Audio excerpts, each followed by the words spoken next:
Hi, it's Jane, and I thought we'd sit and crochet and chat a little bit. I'm taking a break from the sewing. I've been sewing, and decided I'm going to work a little bit on this shawl where I can get it down to the spot I would like it to be before I start doing that iris stitch. Have to hide the yarn from the cats because lately they've been attacking. Crazy cats. They are just nuts. Boy. This case with that little baby in California, Yakaipa. My goodness. Talk about twists and turns. The last I heard was they have started digging up the yard. There have been some detectives, and these are street detectives. There's one guy, he reports, he's called on the Tira, and he does a lot of investigative reporting on a lot of things that are going on in his neighborhood, and he lives around there. So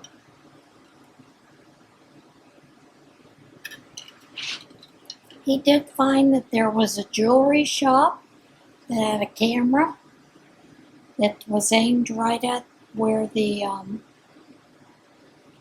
car that this mother was at. So there is some footage there. And the funny thing is, this family, in their home, they have cameras inside and out all around the outside and inside of the house.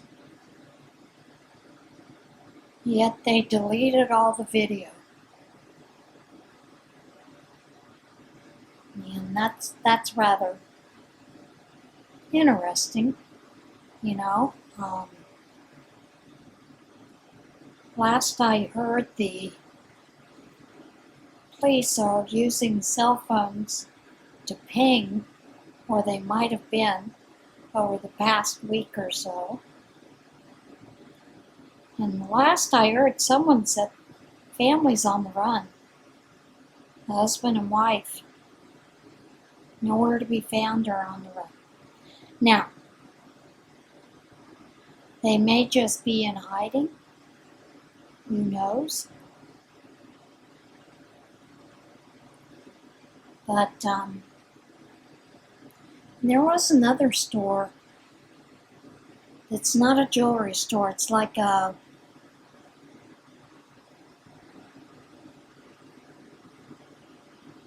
like a 7-Eleven type store in the neighborhood. It did have a camera that also faced that parking lot. They don't know what's on the video because the owner is on vacation in Florida. So they don't have any way to get it, supposedly. Who knows?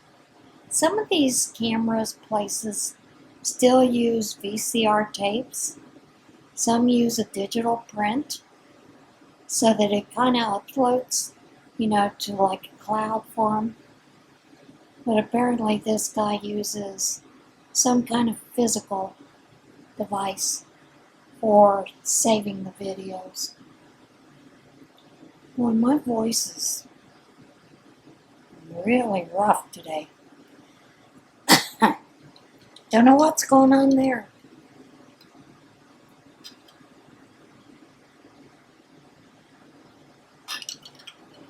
Filming this Tuesday afternoon. This is today's water, which was a Hawaiian fruit juicy red punch and pineapple. Pretty good. Very tasty, very fruity.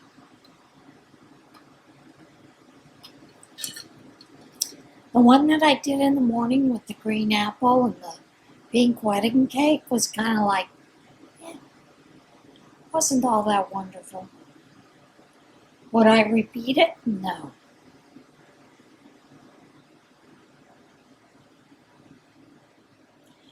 That one has a big old star by it that says nope. Don't repeat it.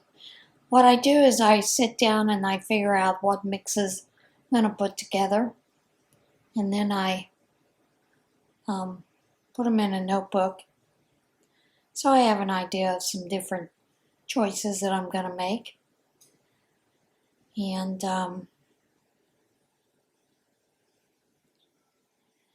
it's just one way to go through these different flavors and try out some different things. And it's fun. Sorry. Sometimes you get a water that you're like, oh, that's wonderful. And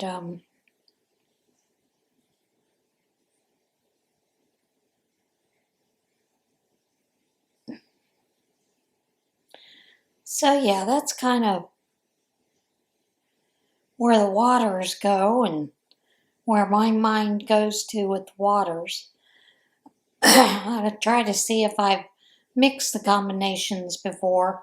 I'm sure some overlap and some are familiar, but like I said, it's just a little bit of fun.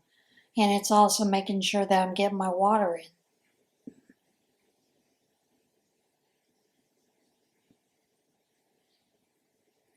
What are you going to do? You're going to jump straight from that chair over to this one? I have a cat looking at me like she's going to jump from the chair she's on over here to my lap, and I'm like, I don't think so, little miss. That's a big jump. And she's not very skilled. Sometimes I wonder if she has astigmatism. I'm sure cats get it, don't they? Who knows? While I was back in the back sewing, I had the deer come down to watch. They were just fascinated. And the other day, I caught this fawn all by itself. I looked all over the place and there was no papa, no mama, no siblings, nothing. Just the fawn all by itself. So, I don't know what happened to mama. Baby never cried out. He just chomped on the grass. And I say grass, chomped on the weeds. I don't have any grass. So, it's not real grass. It's wild grass. So he or she just chomped on the leaves and sat out there in the front yard looking at the window and kind of grazing until they decided to take off and run across the road down into the little wooded area.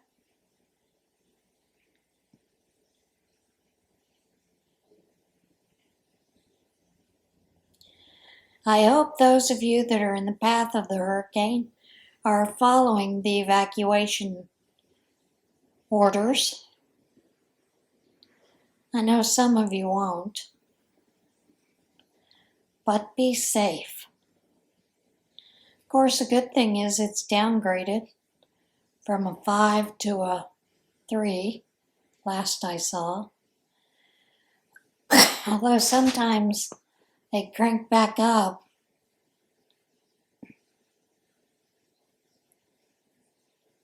So, what are you guys working on today?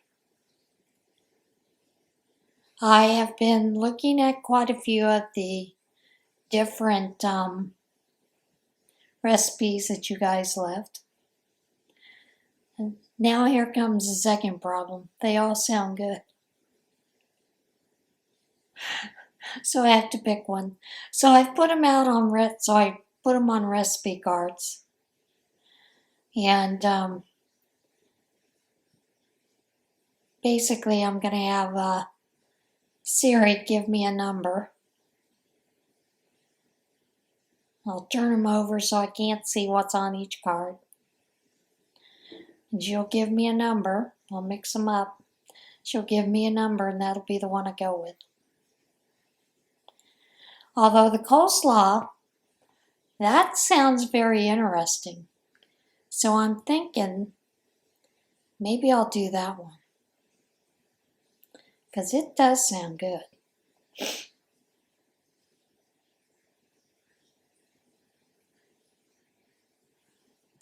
But like I said, they all sounded good. And I kind of laughed because Jeanette had talked about doing a salad and putting feta in it. That's what I brought the last time, is I did a big old salad with all kinds of veggies in it and stuff, and feta cheese, different salad dressings that they could choose.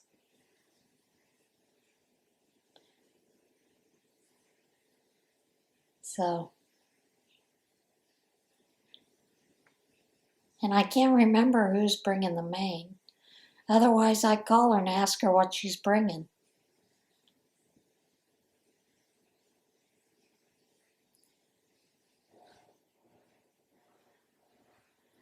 But I do know this.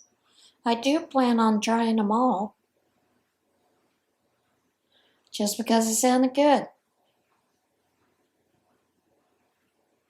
So thank you. Thank you for your input. Thank you for sharing your recipes with me.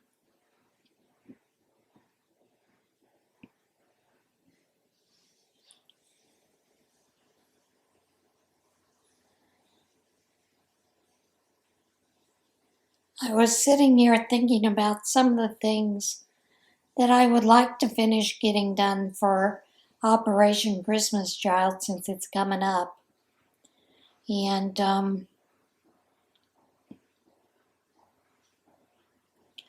boy, do I have a long list. But I better start getting my rear end into gear and getting moving.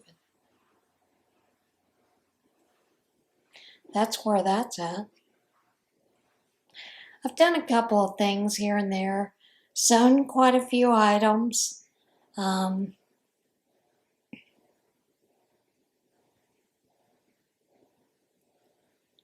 So we'll see how that goes.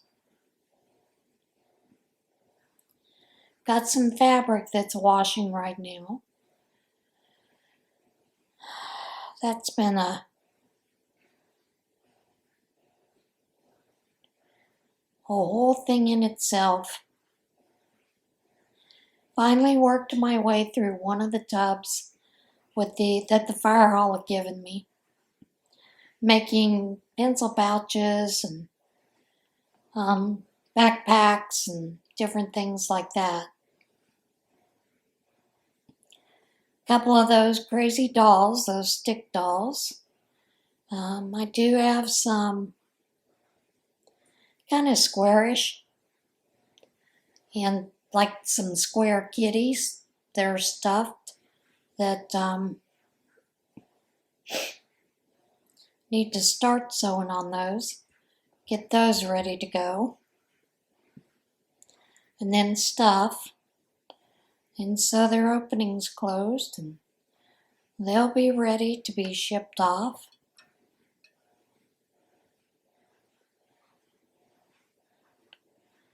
It is amazing how many things you can make with just squares, triangles, half triangles, and a little bit of face paint.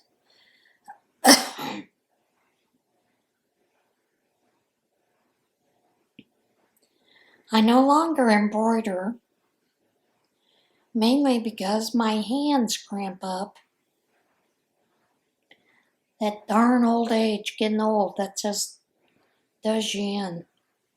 My hands will cramp up real bad, and I can't tolerate it, so hand sewing with fine needles. Fine sewing needles is pretty much out for me nowadays. Every once in a while I'll do one or two things. And then the hand cramps up and it's like, ugh. And I mean, it becomes like this gnarled. It's crazy the way it cramps. Kind of scary. Itchy, itchy nose. Allergies. I'm pretty tired of that kind of stuff, but it's probably what's going on with my throat.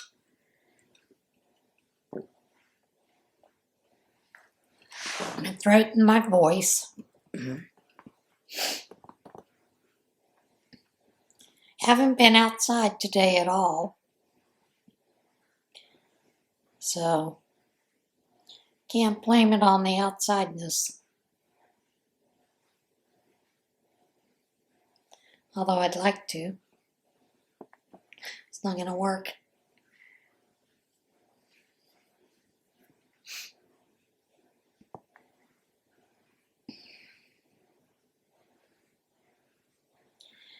So have any of you tried doing the t-shirt thing, turning it into a poncho with the granny square? Or the one that I really like are the sleeves. Just doing the sleeve in different stitches. I think that just is gorgeous. Those come out beautiful, so.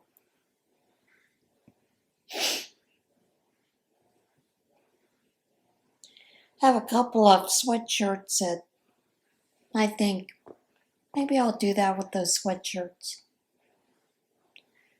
Because otherwise I don't tend to wear them much. At least if they had crochet sleeves, I'd probably wear them a little bit more often. At least I tend to think I would.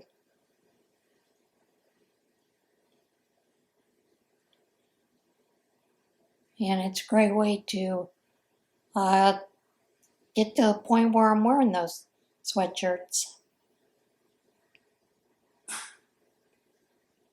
Right?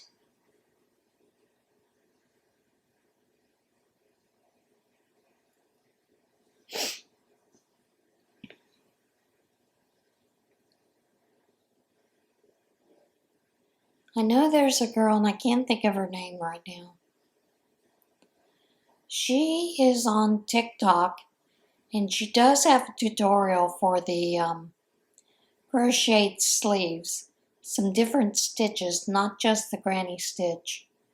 And it's actually very beautiful the way it comes out. I do think she also, no, that's somebody else. There's another gal on TikTok that has a tutorial for how to do the ponchos.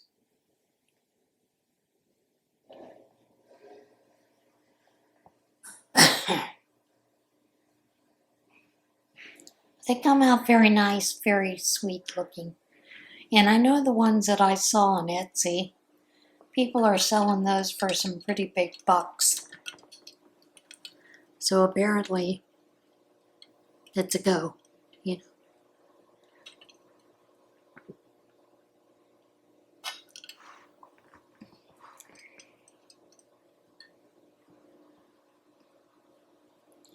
Do I think we'll all be able to sell them? No.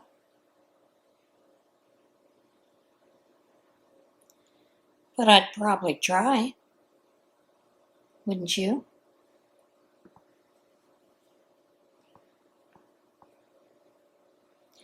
I always find it interesting how different areas, your pricing is so different. I had someone asking me the other day about the bags that I make. And I said, well, you figure if your fabric, I say, let's say if I was able to get 2 yards of fabric at $8.99. I'm just going to give you a rough figure. $8.99 a yard. I could get 2 yards. I could probably do 3 drawstring bags and 2 totes at least, possibly a smaller tote out of that. But then I have to get the interfacing that I like to use. And regardless of which interfacing you're using, that can be anywhere from $5 to $10 a yard.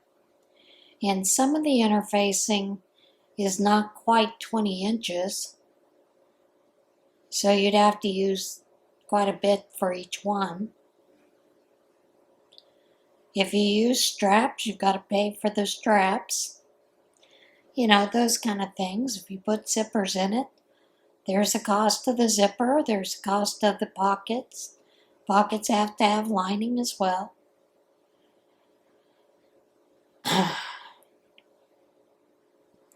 And she was like, wow, I didn't stop to think about that. I said, well, you know, I know there are a lot of people that do drawstring bags that they don't use an interfacing in it.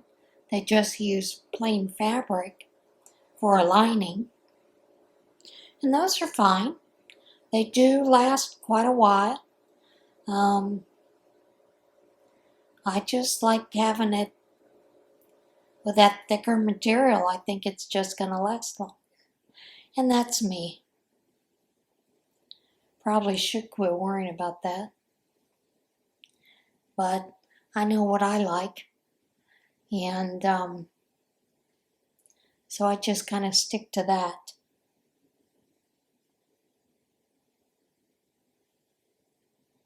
But I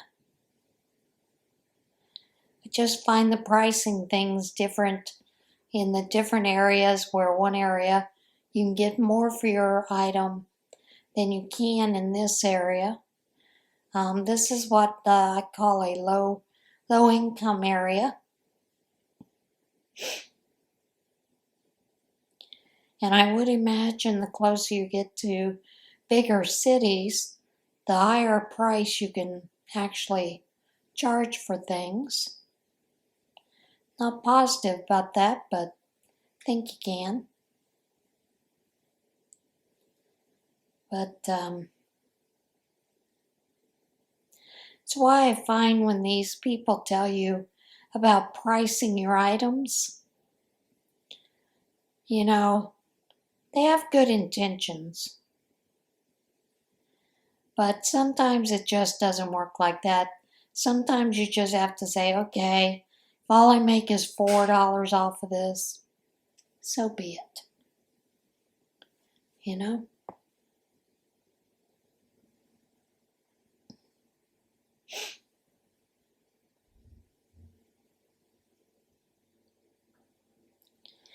All right, need to pause you a minute. Had to pause you because Izzy was weaving in and out of the tripod. She was about to knock it over. I think she is the worst when she gets to doing that. Ronan, generally I'll tell him no, and he's fine, he'll move on. But she just keeps going at it. She's like her mama, she's hefty. So she moves the tripod all over the place.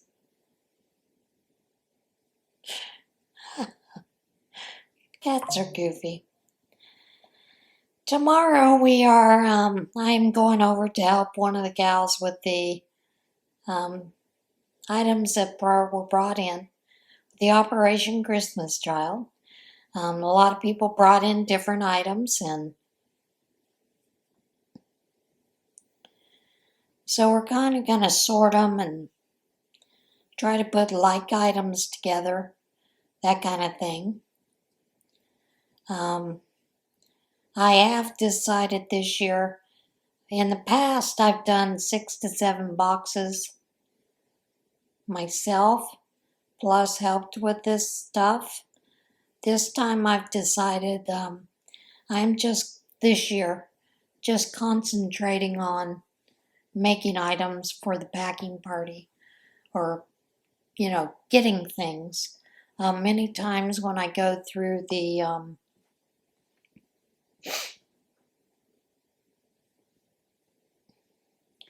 Hobby Lobby or Walmart, those kind of things. I look for things that are on clearance or, on sale sometimes. And sometimes you're able to pick up quite a few things. And then, of course, if I'm in the area of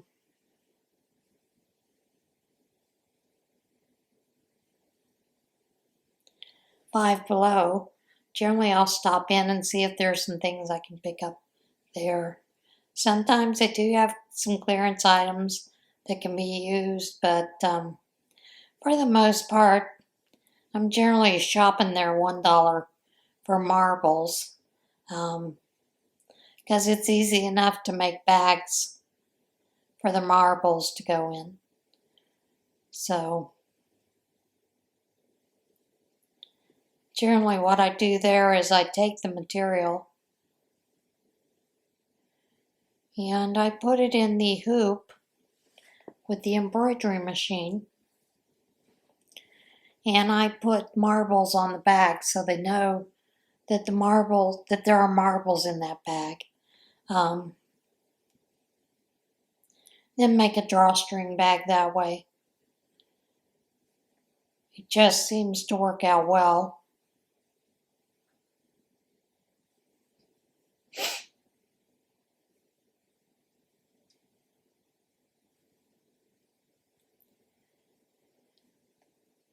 And drawstring bags, they're pretty easy. And generally what I do is I just hoop one and then go to the next one, go to the next. I do use a fairly light interfacing just to put it in the hoop. Not really sweating it when it comes to it. So yeah, that's kind of what I do with the marble bags.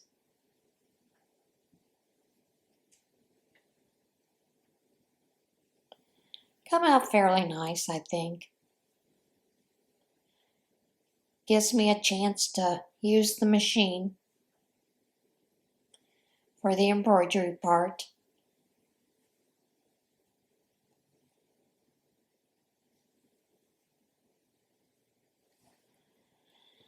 Because if you don't use the machine for the embroidery part, you forget how to use the machine for the embroidery. So I find it easy to just pick a day each week and just have the bags already cut, lined up, and ready to be embroidered.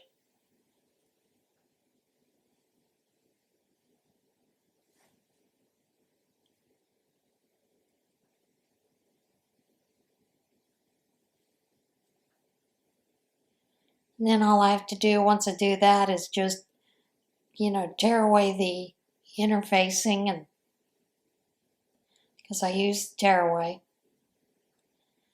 And then make the drawstring on another day. So, yeah.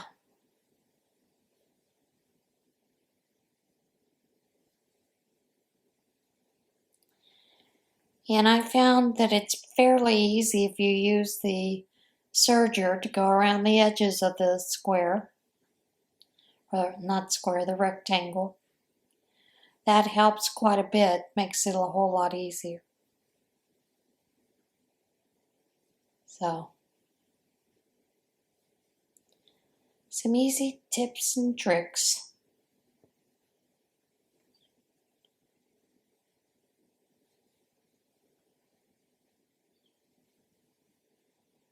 Have a finally have a court date for the house, with the contractor. Not till the end of October, but at least finally have a date. Glad to have that done and over with.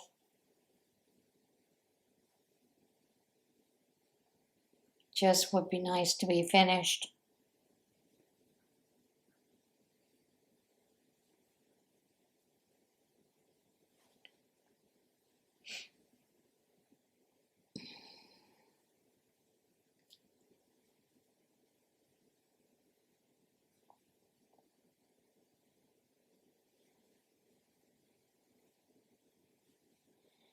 I was watching the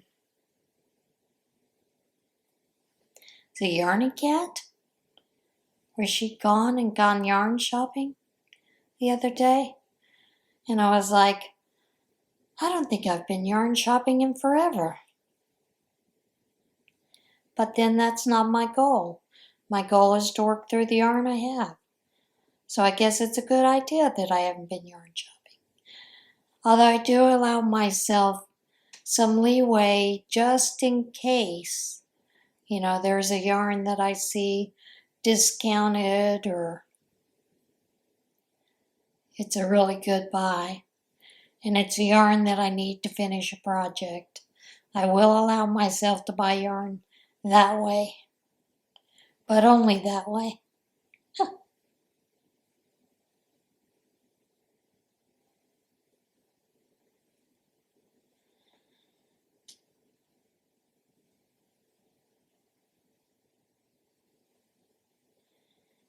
And I have to tell you, I don't know how many times I've sat here and thought, well, I could run up to Joann's to get fabric and some different things that I need. Well, I can't do that.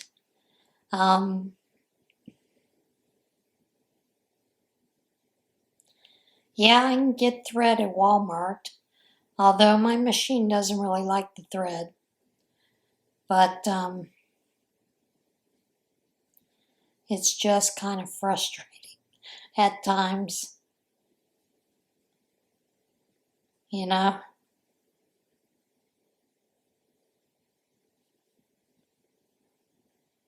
do have some material this week that I am actually cutting the plate cozies. I don't think that I'll be doing a whole lot of those. Bulk cozies are kind of hit or miss for sale. Although these I will take to the craft fair when we have that in October.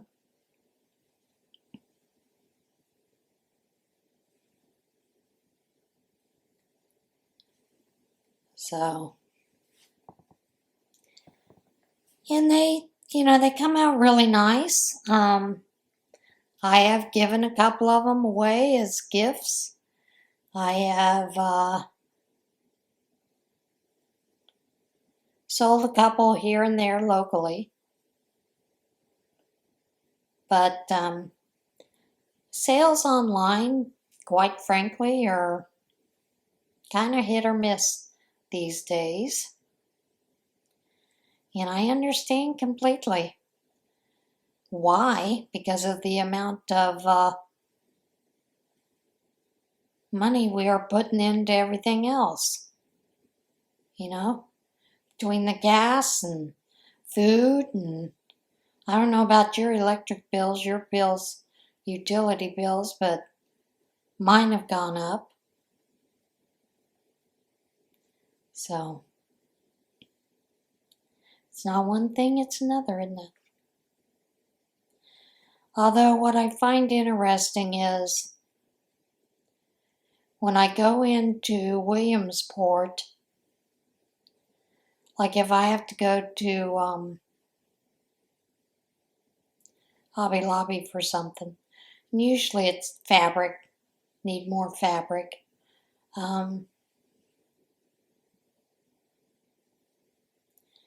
Gas is cheaper there by almost 20 cents a gallon, which normally difference in gas is usually somewhere between 3 and 5 cents, or it has been in the past, but lately it hasn't been that way. It's been, they keep it steady at one price. And I think they do that on purpose, to be honest.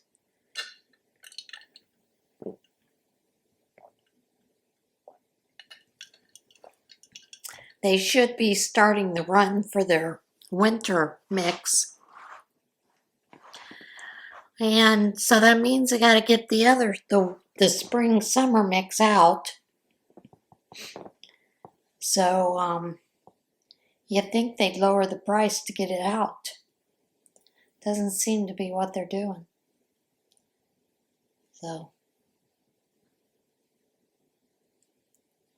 anyway.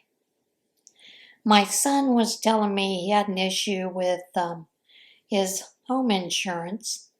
He had an adjuster come out, and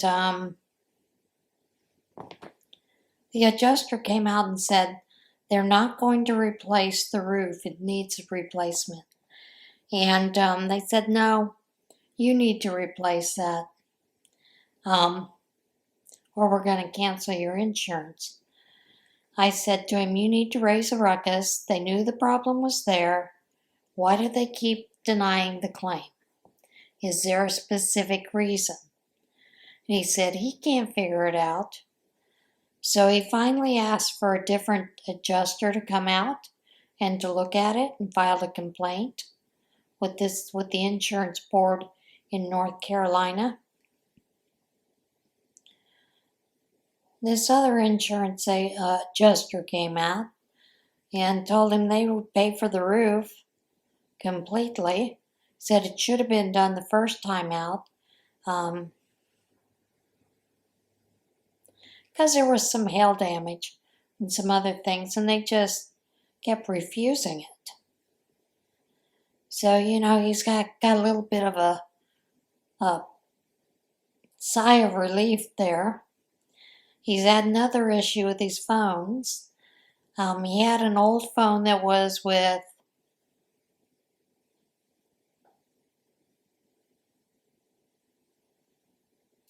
AT&T, and he now has Verizon where he's at.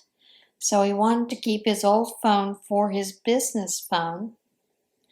And so he got a new phone for his personal use. And Verizon has his business stuff on that phone. And on the other phone, you can't hardly get him ever at all. So he's been going back and forth with that. And he finally just went in and got a different phone. He said, this is ridiculous. So finally got the situation, not corrected. So he's got a new personal phone, and then he has a phone number for business. So it was just one of those things that it was like craziness all the way around, trying to get into things, trying to get the phone system to work, and yeah, kind of crazy.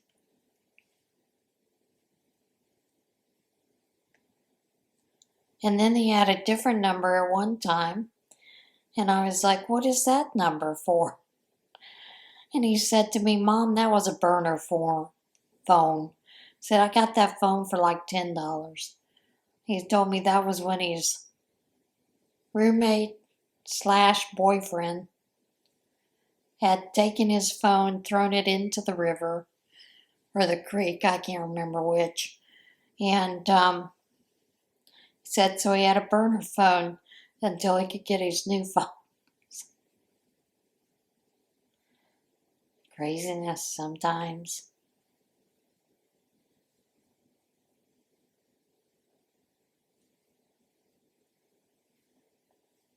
And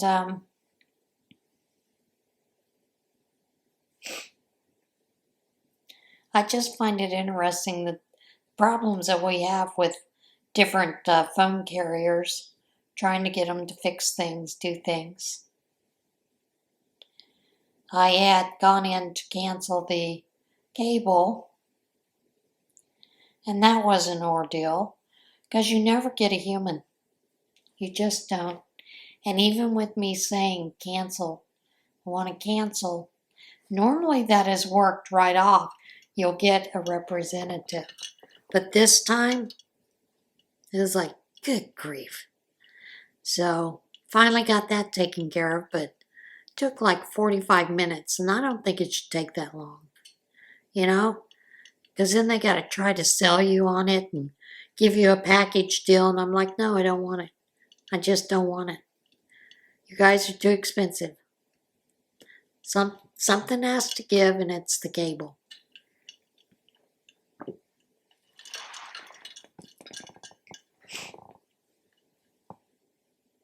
So, and I have a friend here who uses, I think she said AT&T, and she gets streaming internet for like $50 a month.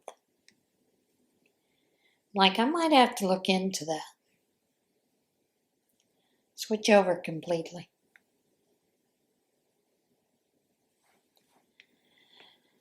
But we'll see.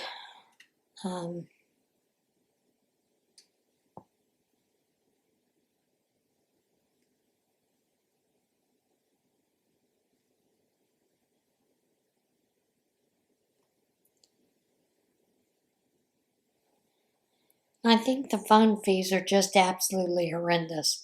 You know, my actual cost for my cell service is $45 a month. But by the time they add all the different taxes and fees in, it's now up to like $67 a month with that. And I don't know, kind of ticks me off. Why should I have to pay for that? You know? And there's some of the crazier fees. I don't mind paying for the emergency fees, but some of these other fees are just ridiculous. They keep adding on here and there and everything. I just don't think that's right. You know?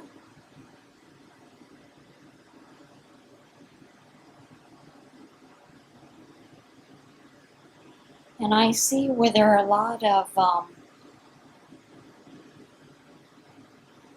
people getting on board with having no real estate taxes, property taxes. I think that's a good idea. You've already paid for your house. But then again, you know, a lot of places use it for footing the bill for kids to go to school. Yet the schools are in horrible condition, so apparently they're not using the money wisely. Just seems a lot of things need overhauled, repaired.